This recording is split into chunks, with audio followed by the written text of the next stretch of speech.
नमस्कार, बड़ी बहस देख रहे हैं आप। मैं हूं आपके साथ पराग गुप्ता। उत्तर प्रदेश के 6 चरणों का मतदान खत्म हो चुका है। ऐसे में 7वें चरण की विधानसभा सीटों को जीतने के लिए एड़ी चोटी का जोर लगाया जा रहा है। पीएम मोदी ने वाराणसी में पूरी ताकत झोंक रखी है, तो वहीं अखिलेश यादव ने अपने संसदीय क्षेत्र आजमगढ़ में रैली की। 7वें फेज में पूर्वांचल के आजमगढ़ से वाराणसी तक के 9 जिलों की 54 विधानसभा सीटों पर 7 मार्च को मतदान होना है, जहां पर 613 उम्मीदवारों की किस्मत का फैसला होगा। यूपी में सत्ता के लिहाज से पूर्वांचल सबसे अहम है, जिसके लिए बीजेपी से लेकर सपा, बसपा और कांग्रेस ने अपनी अपनी पूरी ताकत झोंक दी है। वाराणसी की कमान खुद पीएम मोदी ने संभाल रखी है, तो वहीं वाराणसी के रण में अखिलेश का साथ देने के लिए ममता बनर्जी खुद वाराणसी पहुंची थी। 2017 के विधानसभा चुनाव में बीजेपी को 7वें चरण की 54 सीटों में से बीजेपी और उसके सहयोगियों ने 36 सीटें जीती थीं। लेकिन 2022 के विधानसभा चुनाव में कई ऐसे मुद्दे हैं जो सीधे जनता से जुड़े हैं। ऐसे में देखना होगा कि इस बार बीजेपी पूर्वांचल में कितनी सीटें जीत पाएगी।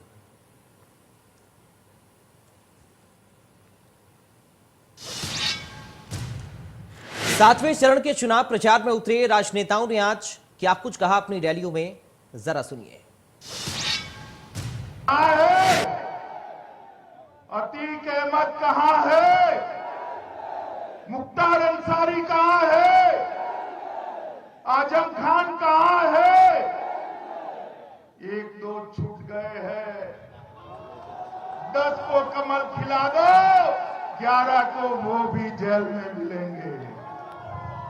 शासन की योजना सबको, सम्मान सबको, सुरक्षा सबको, लेकिन गरीब के हिस्से पर डकैती डालने की छूट किसी को नहीं। 2017 के पहले यही होता था। ये जो आज राशन दे रहे हैं, ये जो दवा दे रहे हैं, भाइयों बहनों, 2017 के पहले इन्हीं योजनाओं पर 2017 के पहले डकैती पड़ती थी, राशन सपा बसपा के गुर्गे खा जाते थे। गौर परिवारवादी की एक खास आदत है, ये जो बोलते हैं वो करते नहीं, और जो नहीं बोलते वही करते हैं। अब मुझे बताइए, एक गौर परिवारवादियों ने कभी अपने घोषणा पत्र में लिखा था कि वो दंगे करवाएंगे?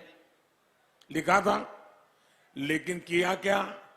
दंगे कराना इनके घोषणा पत्र में नहीं था, लेकिन इन्होंने 5 साल दंगे ही दंगे करवाए। यहाँ के लोग जब धुआंधार वोट डालने को तैयार हैं, तो मुझे पूरा यकीन है कि धुआं उड़ाने वाले इस बार धुआं धुआं हो जाएंगे। नौजवानों, जो गर्मी निकाल रहे थे 6 चरणों में ठंडे हो गए। बताओ, उनके नेता ठंडे हो गए कि नहीं हो गए? और उनके नेताओं ने अपनी गाड़ियों से झंडे उतार लिए, घरों से झंडे उतर गए कि नहीं उतर गए? तो चलिए चर्चा की शुरुआत करते हैं। हमारे साथ 2 खास मेहमान फिलहाल जुड़ गए। सीधा आपका परिचय करा दूं। कांग्रेस पार्टी से प्रवक्ता रफत फातिमा हमारे साथ हैं। रफत फातिमा जी, आपका स्वागत है। समाजवादी पार्टी से नेता नरेंद्र पाल हैं। नरेंद्र पाल जी, आपका स्वागत है। नरेंद्र पाल जी, 7वें चरण का अब आखिरी रण रह गया। शुरुआत में आप ही के साथ कर रहा हूं। कितना आशीर्वाद काशी की जनता को अखिलेश जी को मिला, और साथ ही 7वें चरण को लेकर क्या तैयारी आप लोगों की है?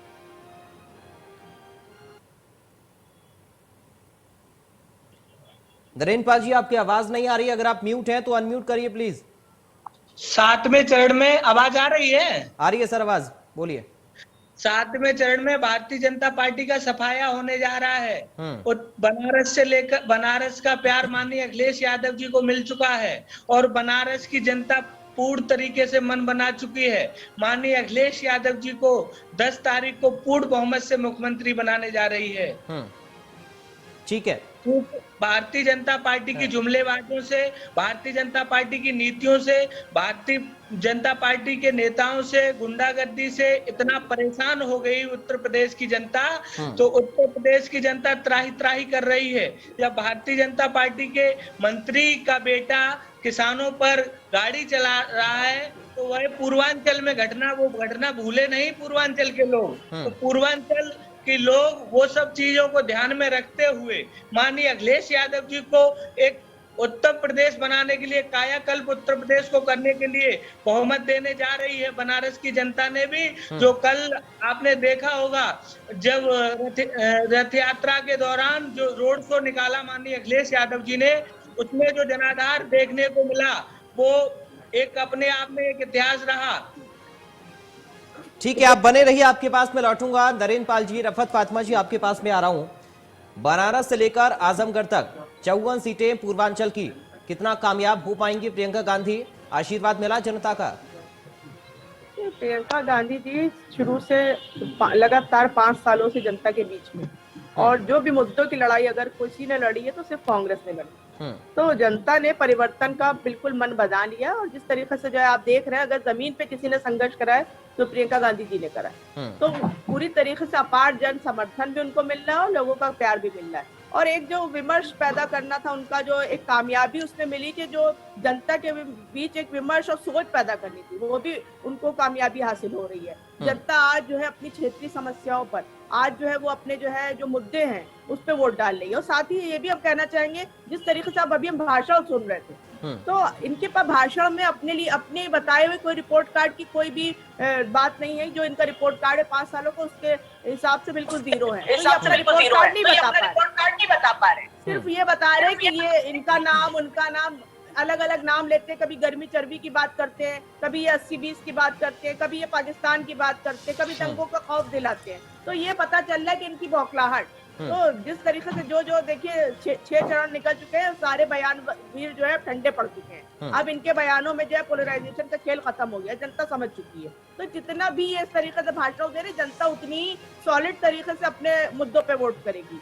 तो ये हकीकत यही है कि उत्तर प्रदेश की सम्मानित जनता से अपील भी आपके चैनल के माध्यम से कि वो सिर्फ मुद्दों पे बात करे और अपनी समस्याओं पे बात करे, क्योंकि ये बेवकूफ बनाने वाले ऐसे जुमलेबाज आएंगे और फिर ठगेंगे, फिर चले जाएंगे। और हकीकत ये है, जमीनी स्तर पे कुछ भी नहीं दिखाई दे रहा है।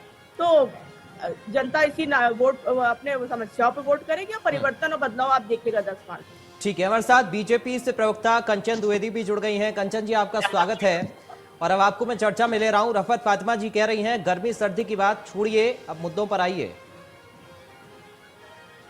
जी, शायद मुझे लग रहा है कि आप पराग जी हैं। जी जी जी जी जी पराग जी, पहले तो नमस्कार, बाकी आपके पैनलिस्ट को भी बहुत बहुत नमस्कार। बाकी मुझे अच्छा लग रहा है सुनकर फातिमा जी को, हमारे जो सपा के प्रवक्ता, उनको भी मैंने सुना। ठीक बात है, लेकिन जुमलेबाजियां वहां होती है ना जहां पर कुछ होता नहीं है या फिर विकास नहीं किया जाता है। हम लोग वो पार्टी है जो जुमलेबाजी करने वाले नहीं है। हम लोग जो बोलते हैं वो काम करने वाले हैं। लोगों को ये पता नहीं है कि जो अभी कांग्रेस की प्रवक्ता मैं सुन रही थी, उनको ये नहीं पता है कि आप उन्हीं पार्टी में से आती हैं या उनकी आप प्रवक्ता बनी है जिन्होंने पूरे देश को, भारत को 70 सालों से या फिर मैं कहूँ आपके 55 सालों से आपने देश को गरीब बना दिया है, केवल ये जुमला करते हुए कि गरीबी हटाएंगे करके। तो ये सब जुमलेबाजियां कहाँ से शुरू हुई हैं ये उन्हें शायद मालूम नहीं है। आप ही जड़ है गरीबी की, आप ही जड़ है। अगर बता दे 70 साल में बकवास नहीं करती किसी से। मैं फातिमा जी, मैं बोल रही हूँ और मैं लेट भी आई हूँ। मैंने आपको बहुत तमीज से सुना है। मैं आपसे ये इल्तिजा करूंगी कि आप भी थोड़ा सा मुझे इस धैर्य के साथ में सुनने की कृपा करें। तो हाँ पराग जी, तो मैं यही कह रही हूँ कि कांग्रेस ही है जड़ जो गरीबी को बनाने वाली है, गरीब को बनाने वाली है। कांग्रेस ही है जो बेरोजगारियों को बनाने वाली है। कांग्रेस ही है जिन्होंने हमारे भारत का बुरा हश्र किया है। चाहे मैं किसी भी हिसाब से देख लूं, दंगों के हिसाब से देखा जाए तो अगर मैं इनकी बात करूं तो कोई भी ऐसा प्रशासन शासन इनका नहीं रहा है जहां पर इन्होंने दंगों को बचाया हो। कांग्रेस और हमारे ये जो सपा के नेता हैं जो अभी बोल रहे थे, जैसे मैंने सुना 2014 तक इन्होंने खूब आतंक मचाया है मिलजुल करके। कांग्रेस केंद्र में रही है और उत्तर प्रदेश में मैं कहूं दंगों के हिसाब से सबसे ज्यादा महाराष्ट्र और हमारा उत्तर प्रदेश मामले में रहा है। और सांप्रदायिक दंगे जो होते हैं ना पराग जी, वो इन लोगों की कारस्तानियां में रहे हैं कि जो लोग मोमिन हैं, जो लोग हिंदू हैं, ये लोग बटे रहेंगे और हमें उनसे वोट मिलता रहेगा। इन्होंने कभी भी ये नारा नहीं दिया हमारी पार्टी की तरह कि हम सबका साथ, सबका विकास, सबका विश्वास, क्योंकि ये बीजेपी देती है और बीजेपी का ये विश्वास है कि हमने विकास भी किया है और राष्ट्रीयता भी की है। हम राष्ट्र के लिए मर मिटने वाले भी लोग हैं और हम लोग विकास भी करने वाले लोग हैं। जनता इन चीजों को जानती है, चाहे वो आर्मी कॉरिडोर हो, चाहे फिर वो गौशाला हो, चाहे वो गायों के लिए हो, चाहे वो जानवरों के लिए हो, चाहे फिर उत्तर प्रदेश में हमारे यहाँ एक्सप्रेस वे हो, चाहे फिर मैं एशिया का एयरपोर्ट देख लूं। अगर मैं जेवर एयरपोर्ट की बात करूं, छोटे छोटे एयरपोर्ट जो बन रहे हैं, मैं उनकी बात करूं, आप लोग जो 70 सालों से नहीं कर पाए, हम लोगों ने वो विकास किया है। चाहे मैं जल जीवन की बात कर लूं, मैं इस समय एमपी में हूं और यहाँ पर भी आदरणीय मोदी जी की इतनी प्रशंसा है, केंद्र की इतनी प्रशंसा है कि जहां पर पानी नहीं मिल रहा था वहां हर जल नल की योजना से सब जगह पानी पहुंच रहा है और यहाँ के लोग बड़ी तारीफ कर रहे हैं। मुझे बड़ी प्रसन्नता होती है कि हमारी सरकार उत्तर प्रदेश में है और प्रसन्नता के साथ में और इन चीजों को कार्य कर रही है। तो मैं इसमें बिल्कुल भी सजग हूं और एकदम गंभीरता के साथ आपको बोल रही हूं कि कहीं कोई दो राह नहीं है, कहीं कोई आ नहीं रहा है, क्योंकि विकास किसी ने भी नहीं किया है। जो हमने 5 सालों में किया है वो किसी ने नहीं किया। और फिर केंद्र की तो बात ही क्या करनी। आदरणीय मोदी जी जैसा नेतृत्व मिले तो दुनिया में नाम होगा। आदरणीय मोदी जी जैसा नेतृत्व हो तो दुनिया में अव्वल नंबर, पहला नंबर हमारे मोदी जी का आता है, जो सबसे लोकप्रिय है। तो ये हमारे मोदी जी ही कर सकते हैं और आज तक मुझे नहीं लगता कि अभी मेरी नजरों में ऐसा कोई नेता दिख रहा है। ठीक है, रफत फातिमा जी आऊंगा आपके पास, थोड़ा सा रुक जाइए। नरेंद्र पाल जी आपसे सवाल है मेरा।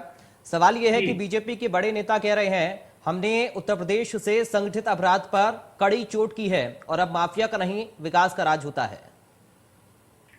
ऐसा है, बड़े नेता हैं बड़ा झूठ बोलते हैं, छोटे नेता हैं छोटा झूठ बोलते हैं। अभी भाजपा की प्रवक्ता जी को मैं सुन रहा था, कंचन जी को, कंचन जी कह रही थी कि मेरे भारतीय जनता मोदी जी जैसा पहला नंबर है।